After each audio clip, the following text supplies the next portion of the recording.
ശ്രീരാമചന്ദ്രൻ പള്ളി ഉറക്കം കഴിഞ്ഞ് ചിന്താഗൃഹത്തിലേക്ക് കടന്നു വന്നു. അദ്ദേഹം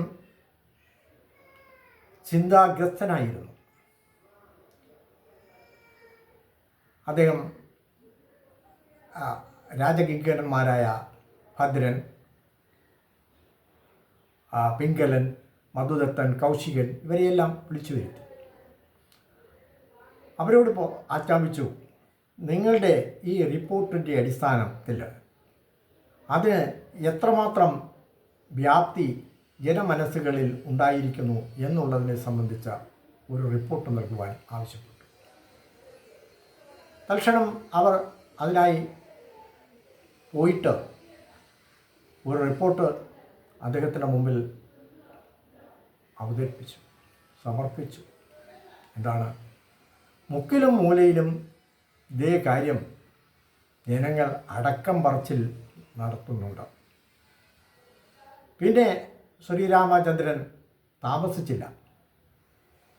തൻ്റെ സഹോദരന്മാരെല്ലാം വരാൻ ആവശ്യപ്പെട്ടു. ആദ്യം വന്നത് ലക്ഷ്മണനായിരുന്നു. ശ്രീരാമചന്ദ്രൻ ചാടി എഴുന്നേറ്റ് ലക്ഷ്മണനെ ആലിംഗനം ചെയ്തുകൊണ്ട് പറഞ്ഞു, ലക്ഷ്മണ വത്സ, എൻ്റെ സുഖദുഃഖങ്ങളിലെല്ലാം ഒരു നിഴൽ പോലെ നിന്നിരുന്നവനാണ് നീയും ഞാനും സീതയുമായിട്ട്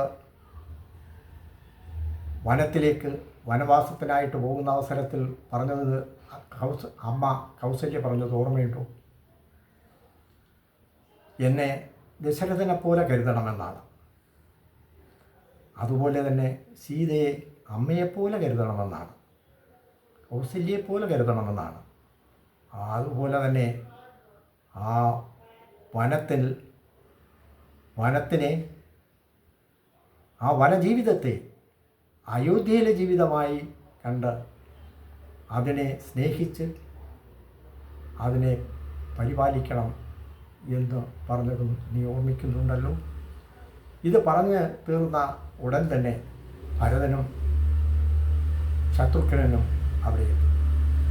അദ്ദേഹം തിരിഞ്ഞ് ഭരതനെയും ശത്രുഘ്നെയും രണ്ട് കൈകൾ കൊണ്ടും പിടിച്ച് നെഞ്ചോട് ചേർത്ത് പിടിച്ചു.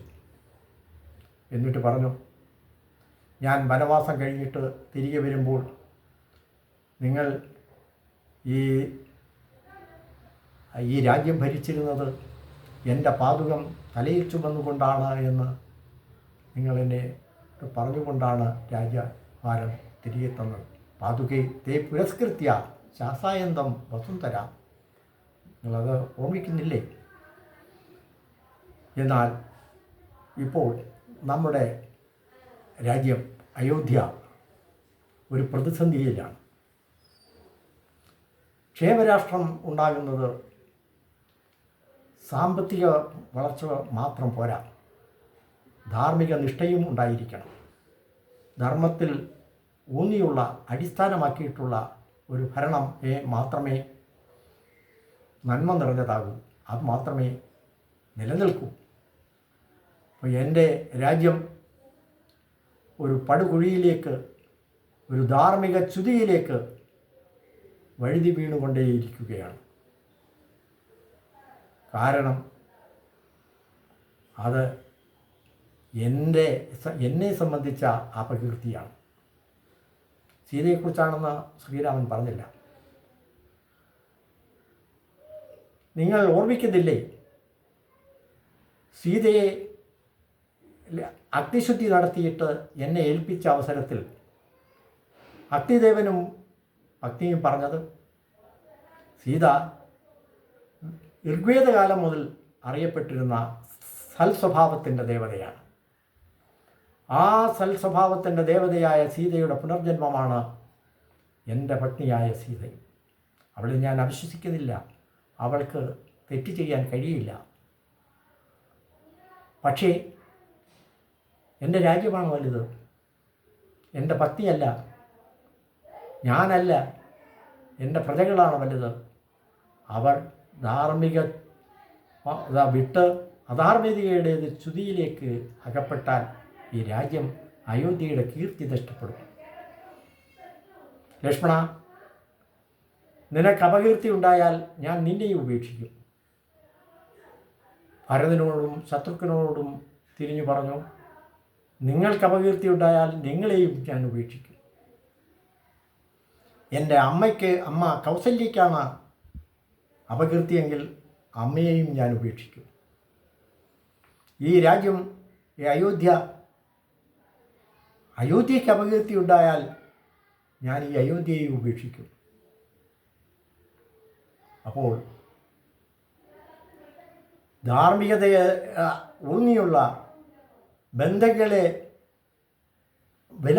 ബന്ധങ്ങൾക്ക് പൗരജനങ്ങളുമായി അല്ലെങ്കിൽ അവിടുത്തെ പൗരജീവിതവുമായിട്ട് താരതമ്യം ചെയ്യുമ്പോൾ വ്യക്തി ജീവിതത്തിൻ്റെ രാജാവിൻ്റെ സുഖ സൗകര്യങ്ങളെക്കുറിച്ച് ഉള്ള കാര്യങ്ങൾക്ക് രണ്ടാമതായ പ്രാധാന്യമേ ഉള്ളൂ. ഇന്നലെ അദ്ദേഹം ശ്രീരാമചന്ദ്രൻ തുടർന്നു പറഞ്ഞു, നീതിനിഷ്ഠ നടപ്പാക്കണമെങ്കിൽ ന്യായാധിപൻ ആയിരിക്കണം രാജാവ്. അതുകൊണ്ട് ഞാൻ ഇന്നലെ ഒരു കാര്യം ആലോചിച്ചു വരുന്നു. ഇന്ന് നമ്മുടെ നാട്ടിൽ പല മുക്കിലും മൂലയിലും അപകീർത്തികരമായിട്ടുള്ള ചർച്ചകൾ തുടങ്ങിയിരിക്കുന്നു. നമ്മുടെ രാജ്യം അധാർമികതയിലേക്ക് വഴുതി വീണുകൊണ്ടേയിരിക്കുകയാണ്. അത് ഉണ്ടാകാൻ പാടില്ല. ഇന്നലെ എന്നെ സീത വന്ന് കണ്ടപ്പോൾ പറയുകയുണ്ടായി, ഞാൻ ഗർഭിണിയാണ്. എനിക്ക് നമ്മൾ വനവാസ കാലത്ത് ഒരുമിച്ച് താമസിച്ചിരുന്ന ആ പഞ്ചവടി ഒന്ന് കാണണം. എന്നെ പഞ്ചവടിയിലേക്ക് കൊണ്ടുപോകുമോ? ശ്രീരാമചന്ദ്രൻ വാക്കുകൊടുത്തു, അത് കൊണ്ടുപോകാം എന്ന് പറഞ്ഞു. അതുകൊണ്ട് ലക്ഷ്മണ, ഗർഭിണികളായ ഭാര്യമാർ എന്തെങ്കിലും ആവശ്യങ്ങൾ ഉന്നയിച്ചാൽ അത് സാധിച്ചു കൊടുക്കണം. അതൊരു ഭർത്താവിൻ്റെ കടമയാണ്. അതുകൊണ്ട് എനിക്ക് ഈ രാജ്യകാര്യങ്ങളിൽ കൂടുതൽ ശ്രദ്ധിക്കാനുണ്ട്. നീ ഒരു കാര്യം ചെയ്യൂ, സീതയെ കൂട്ടി നാളെ തന്നെ പഞ്ചവടിയിൽ പോയി ആ പഞ്ചവടിയിൽ കാണിച്ചു കൊടുക്കുക. പിന്നെ നീ തിരിച്ചു പോരുമ്പോൾ നീ മാത്രം വന്നാൽ മതി. സഹോദരന്മാർ നിശബ്ദരായി, നിർനിമേഷരായി ശ്രീരാമൻ്റെ കണ്ണുകളിലേക്ക് നോക്കി. അവരും തിരിച്ചു നോക്കി. അവിടെ അവരുടെ കണ്ണുകൾ ഈറനണിഞ്ഞുവോ? വാൽമീകിക്ക് സംശയം. പിറ്റേ ദിവസം തന്നെ ആജ്ഞയനുസരിച്ച്, ശ്രീരാമചന്ദ്രൻ്റെ ആജ്ഞയനുസരിച്ച് സീതയെയും കൂട്ടി ആ രഥത്തിൽ പഞ്ചവടിയിലേക്ക് യാത്രയായി. ആ യാത്ര സീതയുടെ അവസാന യാത്രയായിരുന്നു.